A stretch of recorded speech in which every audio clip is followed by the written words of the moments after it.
Adventurers! Here again with another figure review. And today, guys, we're taking a look at the brand new G.I. Joe Classified Retro Beachhead. So, guys, Beachhead is one of my favorite Joes, easily in my top 3. I think it would go probably Stalker, Beachhead, and then Duke or Rock and Roll, or maybe even Grunt. The third place is kind of occupied by a lot of Joes. I just love a lot of them so much, but I'm so happy that Hasbro decided to go back, fix their old design. I was not a big fan of the Cobra Island Beachhead. For reference sake, I'll go ahead and flash an image of it right now. Yeah, I mean, the first releases had their fans, but I'm not one of them. I kind of like to gravitate towards either a more realistic look for the character or just go straight classic look.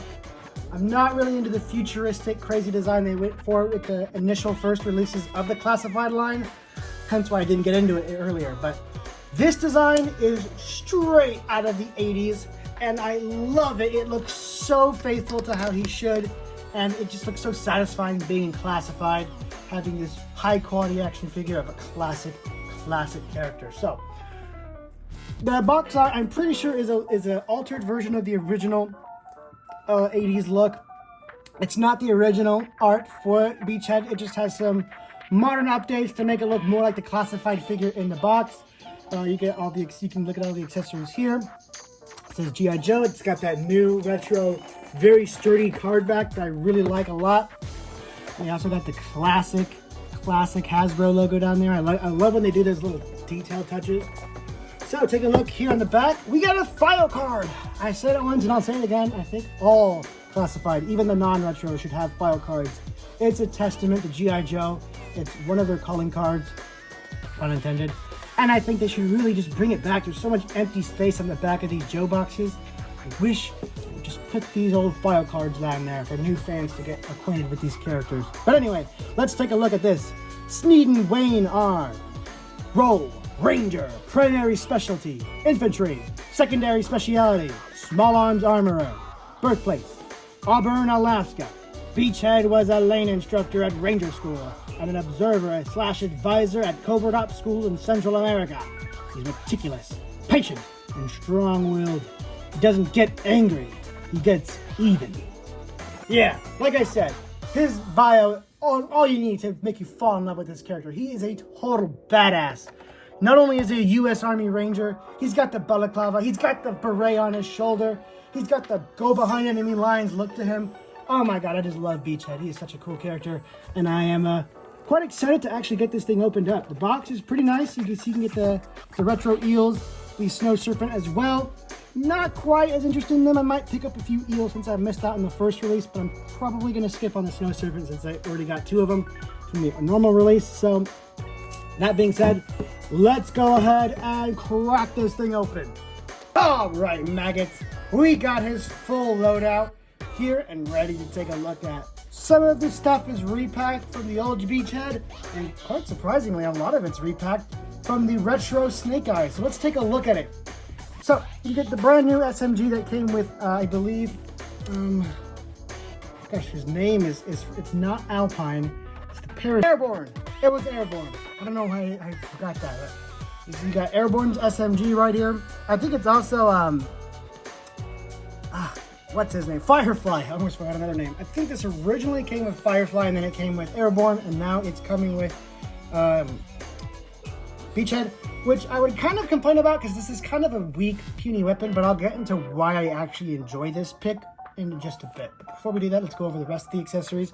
Obviously, the mag comes out. I forgot to mention that. I mean, it's not really an accessory, but it is a separate piece. And also, of course, the silencer. Again, there's nowhere to store it, so I wouldn't really call it an accessory. Maybe just like a removable part, but not quite an accessory. You get 2 different knives. One for the holster on his thigh, one for the holster on his boot.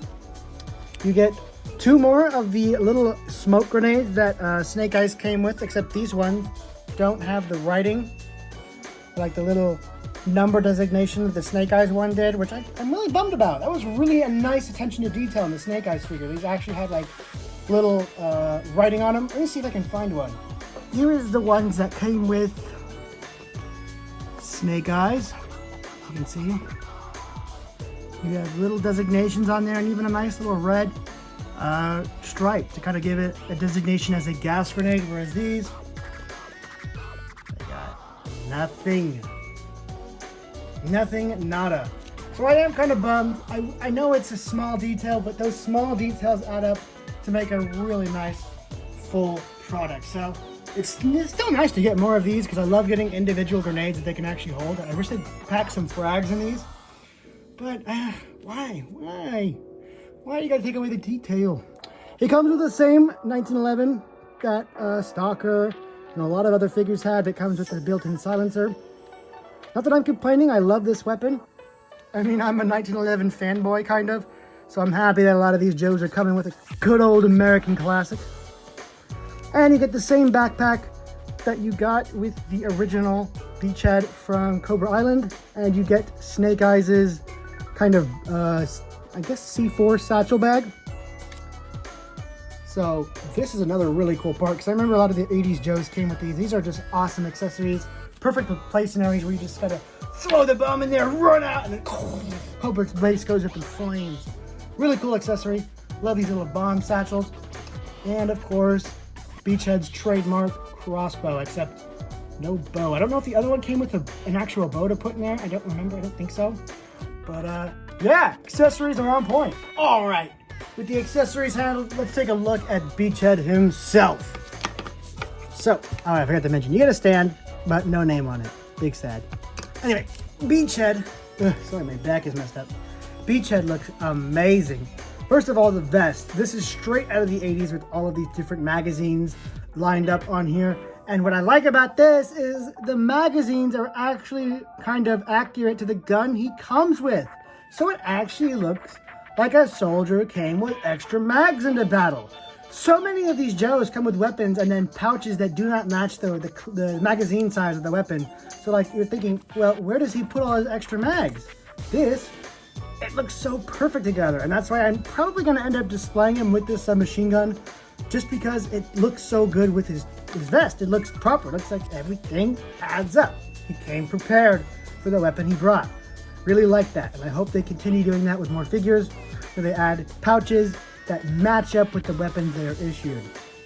Then he also has this really nice double drop down holster here, kind of something that I've seen out of Marauders.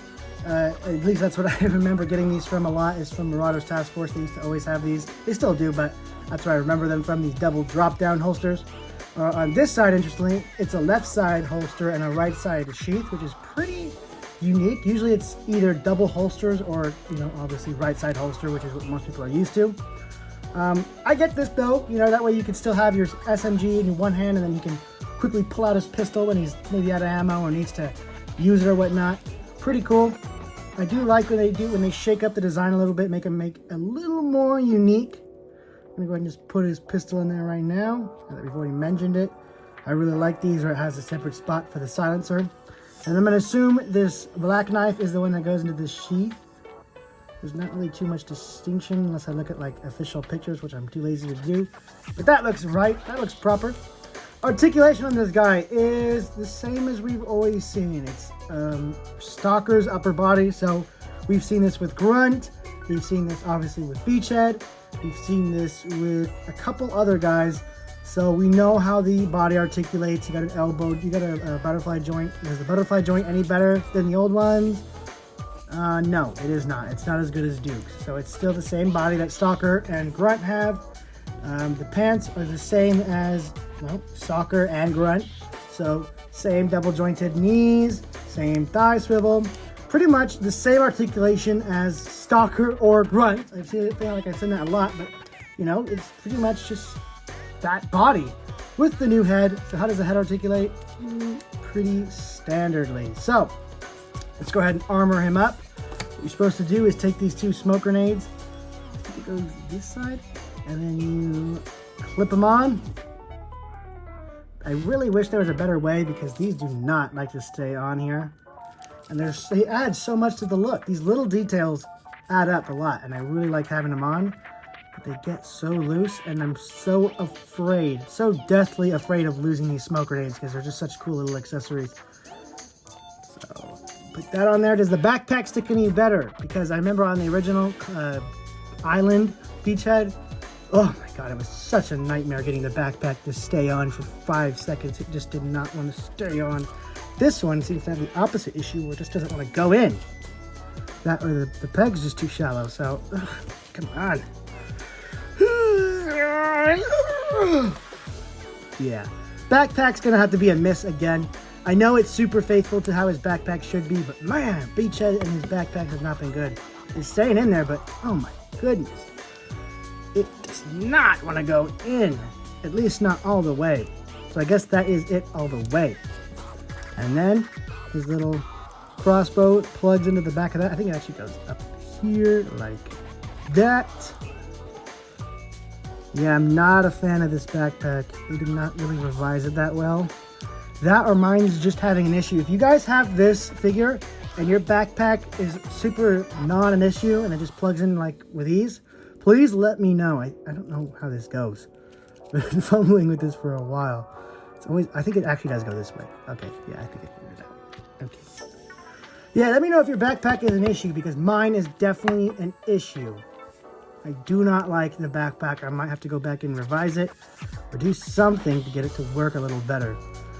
But SMG fits in his hand just fine. Firefly's SMG, as I must say. I just saw a post where people are giving this green SMG to Firefly and then giving the black SMG that Firefly comes with to him. I'm not super familiar on the vintage figures, so maybe that's something to do with the vintage figures. Maybe Firefly originally came with green weaponry and Beachhead came with black.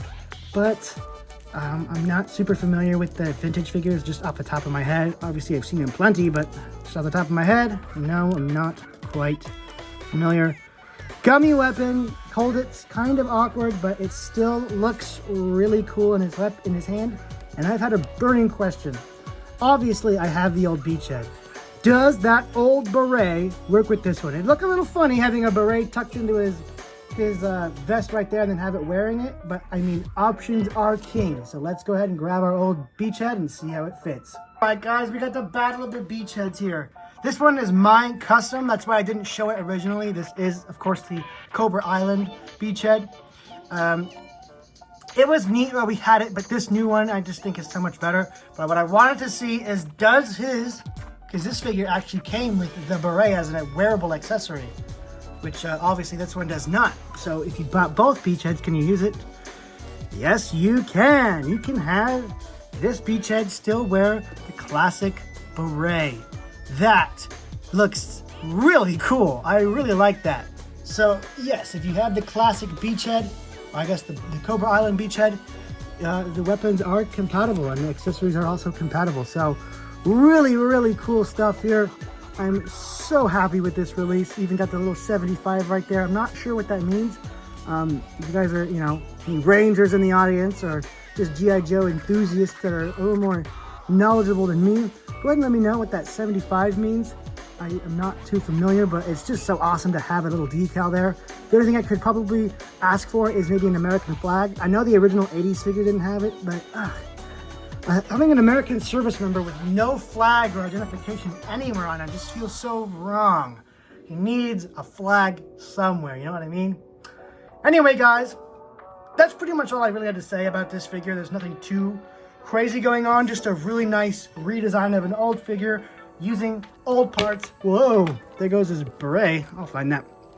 Using old parts, but also some new parts like his new vest, his new drop-down holsters, which I'm pretty sure are new to this figure.